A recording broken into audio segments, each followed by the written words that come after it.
Hi, friends. It's Heidi, and I'm sitting virtually. This time, I'm sitting with someone whose work I've known for a bit, but we haven't had a chance to meet. Nice to virtually meet you, Jesse. Thank you for having me, Heidi. Really appreciate it.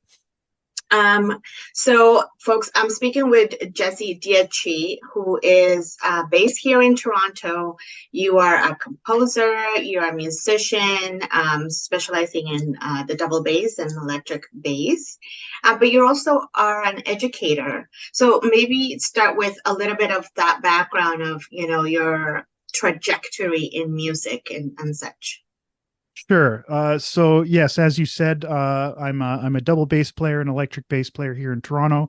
I got my start in the prairies in Manitoba. Grew up in Winnipeg. It started my undergrad studies in Brandon, and eventually made my way to Toronto. I've been here a little over 10 years now. I work a lot in both jazz and orchestral settings, Mm, and as well as teaching. I've been teaching for probably about 15 years now. I'm very active through the Suzuki string community, and teaching my own private students anywhere from high school aged and university aged down to I had a 5 year old once take bass lessons. And in terms of playing, my projects range from subbing with the Toronto Symphony and the Canadian Opera Company mm, to playing, bar gigs with. I work a lot with a Santana tribute group and nice. other bands like that. And then, of course, there's my own trio, my own jazz trio, that we just released our first recording called Gradient. Excellent. So, I'm curious, why the bass for the That's a double bass? very good question. Um, yeah, it's not when people get started in music as small children, bass is not usually the first instrument they think of. Mm, For me, that path started when I was very young. I started on violin, didn't really like mm, it. Eventually switched to guitar because that's what every 12 or 13-year-old boy wants to do. mhm. But kind of through the opportunities that were presented to me, I ended up with an electric bass in my hands. So the first bass instrument I played was the electric bass Mhm, guitar, and mm, that was while I was still kind of in middle school time period. And the opportunities started coming very quickly. What I found, and I think a lot of bass players have this experience, is that when you really start taking the instrument seriously, even if you're not taking it all that seriously, um, there's a lot of demand for it, and I think it develops a really unique sense of importance. Like you're a kind of a special person. You mhm, offer this service, you do this thing that other people need, and it helps them get their projects, their bands kind of off the ground. You're mhm. sought after, and especially when you're kind of going through those teenage years, I think there's that's a very powerful self identity to be able to create. That's true. So yeah, that kind of got things going. And in high school, I had the opportunity to start playing the upright bass, and it really just clicked. That it was I was so inspired by the sound of the instrument. It was very Mhm. challenging, but it was the kind of challenging that um, gave me that extra level of inspiration to really dig in and try to figure out how to do this thing. And I'm still still figuring it out now, many years later. But yeah, I mean, ultimately, it was the variety of the types of music, types of projects that I got to be involved with that Right. initially got me interested and still continues to keep me interested all these years later. That's right, because you mentioned, working with orchestras, but also, even tribute bands, which is Mm-hmm. a really nice segue into like, maybe some of the influences of music that you kind of had over the years. Do you tend to go through the panorama of music genres, or do you have favorites? Sure. So my first true love as a musician in terms of being able to perform Mhm, has is and always has been jazz. That's where I come from. That's my upbringing, particularly through my high school years and through undergrad. mhm, All of my formal training was in jazz performance. Most of my schooling, post secondary schooling, is in jazz performance, and through my opportunities that I had in that realm, I eventually got exposed to and had the opportunity to start playing orchestral music. So my appreciation for classical music did come a little bit later. Right. But jazz was always at the root. And of course, jazz sort of rides piggyback with a lot of other styles of music. So, one of my first major influences was Herbie Hancock, particularly his electric band period, like his Headhunters albums and stuff, which of course is all very before my time, but that didn't really matter. Right. And so my influences on electric bass tend to stem more into kind of the funk and R&B worlds. I Right. was really, really into the Tower of Power for many, many years. Mm. Learning a lot of Tower of Power bass lines is kind of how I figured out how to play the electric bass. Mhm. So, those are pretty different, like classical jazz and 70s funk. Yes. It covers a pretty wide range. Right. But that's the cool thing about playing the bass, right? Is that you get to be involved in all of those different projects. So Mhm. I find I kind of compartmentalize based on my love of the electric bass and my love of the double bass. They're kind of two different categories, two different sets of music. But in terms of my own influences as a bass player, uh, there's a British, now New York based bass player named Dave Holland, who is a legend in the jazz world, who Mhm. was one of my first discoveries kind of in the early 2000s as a young bass player coming up, where I kind of stumbled across his music and heard a totally different approach to not only playing the bass but also band leading and the kind of music that he wrote and the way that his bands played. I just hadn't Mhm. heard anything like that before. So he remains one of my biggest influences. Since then, there's many other bass players that have come in to my kind of realm of knowledge. Mhm. Edgar Meyer is probably one of the best known virtuosic kind of. He's not an orchestral bass player, but classical bass player, for lack of a better term. Right. Works a lot with jazz musicians as well, like Bela Fleck and people like that. But yeah, if I had to narrow it down, Dave Holland and Edgar Meyer are kind of two names that really sort of kind of envelop the whole spectrum of the influences that I kind of try to bring to the instrument. Right. So, which is interesting on its own in terms of, what you gravitate to based on what Mhm. you're playing as an instrument. What's that segue in terms of being, a musician and then into composing that's kind Mm. of got you to where we are today? Yeah, so I think being a performer and composer is a more common pairing in jazz than it is in classical music, and even in popular styles of music. I think it's still quite common for the simple fact, the very utilitarian fact that you can create music that your bands can then play. So Right. I most of my composing has been in that context of I have a project I'm putting together. I'm going to create music that we can then play. I have written for a lot of projects other people have been leading that I've been playing in, as well as sort of collaborative projects. In fact, one of the songs from the album, called Lake Effect, was originally composed for another band I played with called Tunnel Six, which is Okay. a jazz sextet that features half Canadians, half Americans. And we recorded that album back in 2015, I think. And that tune really fit what we were trying to do on my new album, and so it was an opportunity to kind of take another crack at it. I'm a big editor. I like Mhm. to tinker with things. I sometimes find it hard to create new things, but I like to continue working on them for a very long period of time. So that was a very natural trajectory coming out of the jazz world, and obviously orchestral playing, that's less typical because writing for orchestra is a much more involved process. And I Mhm. have done some writing for larger ensembles, writing for strings, writing for woodwind sections and things like that. Never full orchestra, but Right. 6, 7, 8 piece ensembles.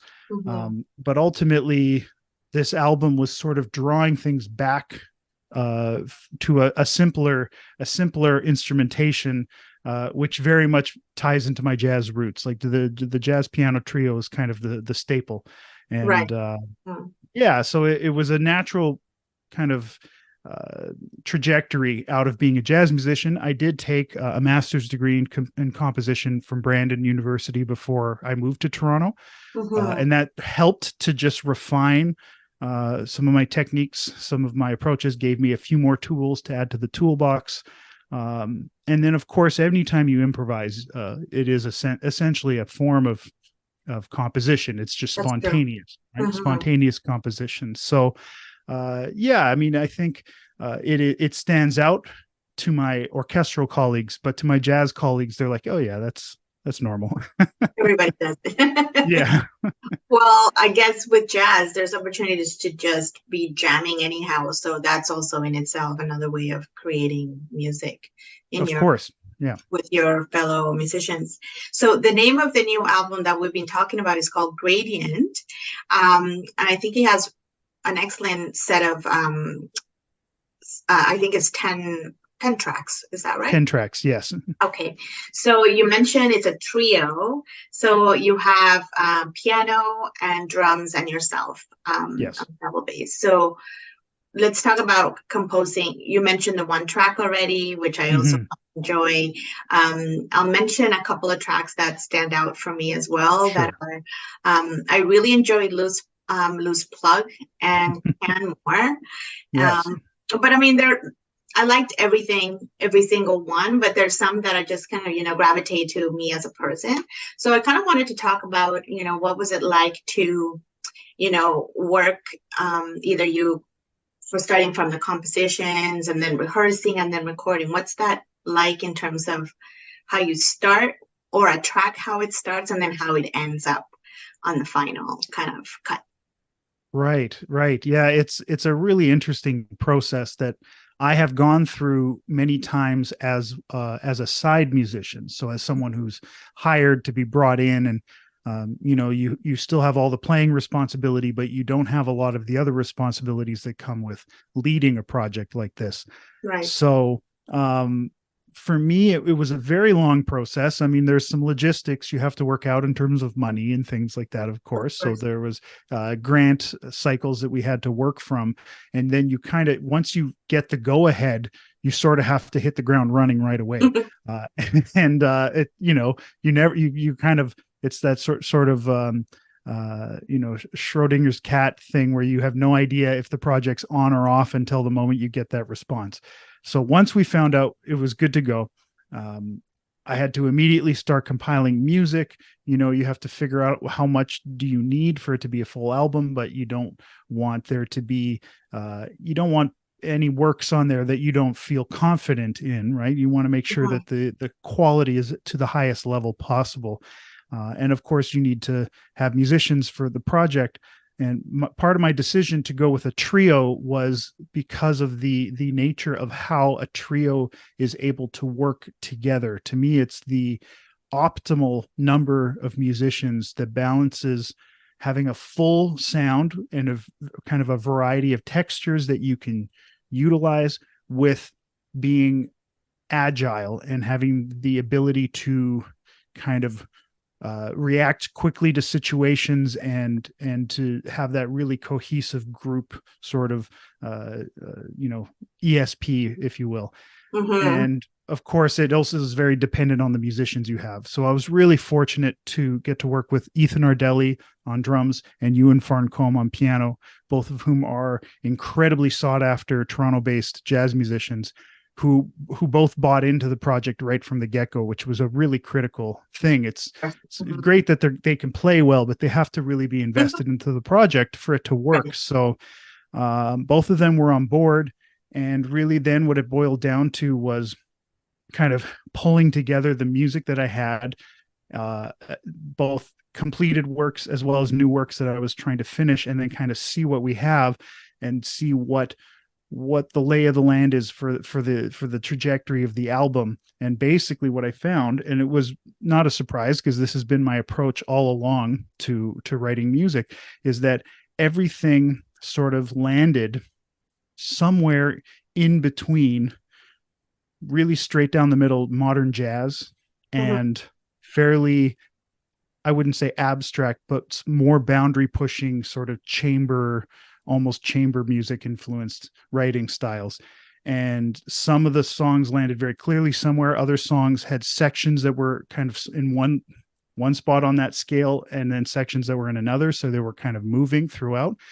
And it really painted the picture of this sliding scale between the two, which is where the term gradient came from, as a way of representing that nothing was kind of in one camp or the other. Everything was shades of both at the same time. And so a lot of that kind of came organically through starting to put the project together. And from that point, things actually went quite quickly, because when you're working with musicians to the caliber of Ethan and Ewan, you get together a few times, you play through everything, and a lot of the nitty-gritty stuff kind of starts to work itself out. And it's because of the experience and the skill level that they're both bringing to the project that they kind of understood what we were trying to do. There's a huge amount, anytime you're playing jazz with people, there's a huge amount of the decision-making that gets passed over to the musician. As a composer, I have limited control, whereas in classical music, the composer has significant control, and the musicians are constantly trying to find a way to get the point, to figure out what was the composer intending here, what were they trying to get across, and how can I be as authentic to that as possible. There is still that in jazz, but there's also a lot more liberties given to the musicians. Sure. And so, yeah, that process, it was 3 days recording in the studio, where we basically played through everything, more or less live off the floor, very little fixes. You know, in jazz, it's really important that everyone record together. So we don't do multi-tracking, but obviously when you're dealing with a drum kit and a double bass, you have some pretty drastically different volume levels, right? So everyone's isolated and you have that set up in the booth. But the problem is jazz bass and orchestral bass are recorded in very different manners. So without getting too far into the gear nitty gritty, basically we had to find ways to get a good isolated bass sound. But then I also had to go in and record a few of the arco passages that are played with the bow in the big room without anybody there, simply because we needed to get the mics really far away and get that great big sound that a double bass is capable of making. So Julian DeCourt at Canterbury Music in Toronto was a fantastic engineer, helped me kind of get those sounds. Then it was I put it through the post-production process, which I involved a lot of other musicians in that as well. Our mixing engineer, Puya Hamidi, he's actually a fantastic pianist as well. And Justin Gray did our mastering, and he's also a great bass player. So there were a lot of ears who got to kind of hear the project along the way, because what I found to be the most challenging was, as the person who's in charge, I had to be the one to make all the judgment calls at each stage. And there's many small and big things that had to be sorted out. So having a lot of really skilled sets of ears to kind of give me that feedback was an incredibly important process. Thank you for sharing that, because you basically named the people that I was curious about. You know, there's always a team effort in any of these projects. Absolutely. You started perhaps, but then of course you're supported by very talented folks. So I know it's probably not a fair question to ask, but do you have any favorites out of the 10? Or that is a good maybe question. not favorites, or just maybe tracks that sort of stand out for you. It could be one today, it could change tomorrow, but I mentioned two that stood out for me. So you did, and I found it interesting that the two, and then also Lake Effect, those three tracks are certainly the three, I would say, most chamber music influenced compositions on the album, which I find interesting. The idea is that the tracks are laid out, they start and end with tunes that are pretty firmly in the modern jazz tradition, and the middle portion of the album skews much more towards chamber music and then kind of back again. And so, you know, it's funny. I don't know if I could answer that in terms of a favorite track, but there are certainly moments that really stand out to me. And some of them are because they're things that were really, really challenging that I had to put a huge amount of time and preparation into, that I think came together quite well. And others were spontaneous things that I didn't have a ton of kind of predetermined expectations coming in, and then they worked out great.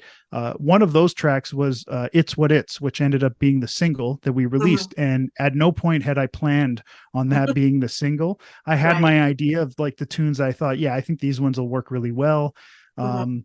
I had actually considered "Loose Plug" for the single at one point, and I liked Mhm. that because I thought it sort of touched on a lot of the musical elements that were so central to the concept of this album.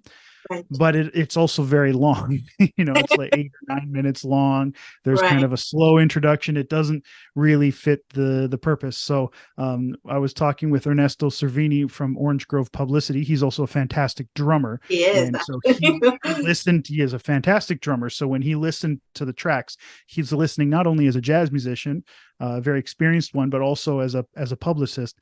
And he recommended "It's What It's" for the single. And I kind of had to think about it again, but he was Mhm. right.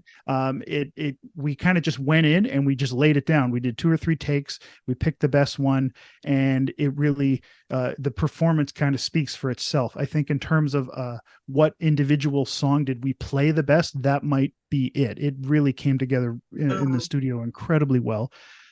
But to be honest, the things I have found the most rewarding, probably because they've been the most technically challenging, are all of the numerous arco bass solos that occur Oh, in this album. There's those are things that I literally couldn't have played maybe 5 or 6 years ago. wow. And a lot of the training that I did, I went back to school after finishing at my master's at U of T in jazz performance and working Mm. freelance for a few years. I went back to school and went to the Glenn Gould School at the Mm. conservatory. Yeah. And that's where I really dove in to refine my orchestral playing technique. Years Mhm. later, that's what helped me get on the sub list with the Toronto Symphony. Uh, and that all of that skill set goes into those arco solos. So for other Yeah. people, they might just be kind of a nice, fun, pretty thing to listen to. Hopefully, it's enjoyable to listen to. For me, it represents years and years and years of a lot of blood, sweat, and tears to be able to pull that off.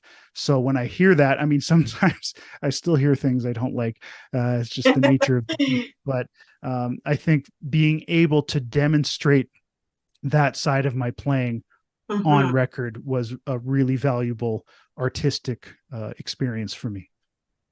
I bet. And I mean, these are the things we don't know as we just enjoy the music as I was doing over the weekend, right? Because I played Of it while course. I was working and I played it when I was just relaxing. And it's just different ways to enjoy all 10 tracks. Well, Um, thank you very much. I appreciate that. of course. Thank you for sharing about this behind the scenes stuff. I can understand the blood, sweat, and tears, Yes. and for people who might not know, this is also a self release, right? Like Yes. you mentioned earlier about, applying for grants. So, people can understand that this is a project that takes a while to sort of execute. So in terms of length of time, how long was Mm. the creation process? Well, that is challenging to answer, partially because the repertoire that's on the album spans a massive period, because so much of it was me kind of pulling together. It was sort of a consolidation of works that I had been tinkering with for many many years. Mm-hmm. But if in the narrowest sense of the time frame for this, we had started, I think the trio first got together and we recorded our own version of one of the songs, Archetype, that is I think the ninth track on the album, is one of the older compositions that I have. It's a tune that I've enjoyed playing. We've played it on many many gigs, but I've never properly recorded and released it. So we did our own recording in a church basement room that I had access to, with a very out of tune upright piano. I did not know what I was doing. I'm not a recording engineer. We kind of pieced together a very rough self recording and used that to apply to Factor to get a very small grant that would allow us to go into Canterbury music studios to record a proper demo of 3 tracks, one day in the studio. And then had that mastered and everything. And then we used that to apply to a bigger grant with the Canada Council for the Arts, which is what let us do the album. And I think we did that self-recording. It was a very hot summer day, I want to say in summer 2021. And then we had the grant go through later that fall, which meant we recorded in Canterbury to do our little demo in January, February of 2022. And then did the application and all that. And, by the time we actually recorded the album was the session, I think it was January 5th, 6th, 7th in 2023. Wow. So, and then it was released in October of 2023. So, you're looking at, well over 2 years in terms of, and that's just the actual logistics, if you will, the music. If I was compiling the music, that spans much further back. So, in a sense, this has been, like a decade in the making. It's quite well, these are passion projects too, right? And as you Indeed. said, you work and revisit previous works and kind of update them. So you mentioned, the album was just released last week here in November, and it's available on Bandcamp. But I'm curious about any events that are coming up in the city in the next month or two. What can we look forward to so we can hear it live? Yeah, the big thing that we're preparing for is the album launch concert party. That's going to be it's not for a little while. We have a few weeks. It's in late November 21st, on Tuesday, November 21st, and that's going to be at the Jazz Bistro, 8 o'clock. And to me, that's the perfect venue for this. It's one of the top jazz venues in the city. There's just such an array of incredible musicians playing there all the time. They also have a fantastic piano, which for this project is really important. Sound in there is great. The look is perfect, and it's a fantastic listening venue. So it has limited seating though. So anyone who's interested, I think you can call ahead and make reservations. I would recommend you do so, or get there early. We start 8 o'clock. Again, that's Tuesday, November 21st. Excellent. And I know information on this is on your website, which I'll make sure that people go to, is your full name, jessedietschi.com. But thank you for sharing that. And where will I see you in terms of orchestra concerts? In terms of orchestra concerts, I actually just finished quite a dense run. Last night, I was playing with the Esprit Orchestra at Kerner Hall. The week prior, I was playing with the Royal Conservatory Orchestra at Kerner Hall. And the week before that, I was with the Toronto Symphony. There's nothing coming up over the next while. So the fall is, things are still falling into place. Right. There is, I'm going to be playing potentially at Meridian Hall in a few weeks. I have to double check those dates, but there's some things in the works, but nothing confirmed just yet. Well, we'll look out for updates. I know you have socials. What are your handles? It's Instagram. It's just my name, Jesse Dietschi. On Facebook, you can find me at Jesse Dietschi Music, and YouTube as well at Jesse Dietschi, or just search my name and you'll find my channel. Excellent. Thank you so much, Jesse. I've learned so much. Thank you. Thank you for having me, Heidi. I'm looking forward to enjoying Gradient over the next few weeks until I can experience it live. Thank you very much. Yeah, hopefully everyone gets a chance to listen. It's on Spotify and all of the various streaming services as well. And really happy to be able to share the music with everyone. Excellent. Thank you again. Thank you very much. Appreciate it.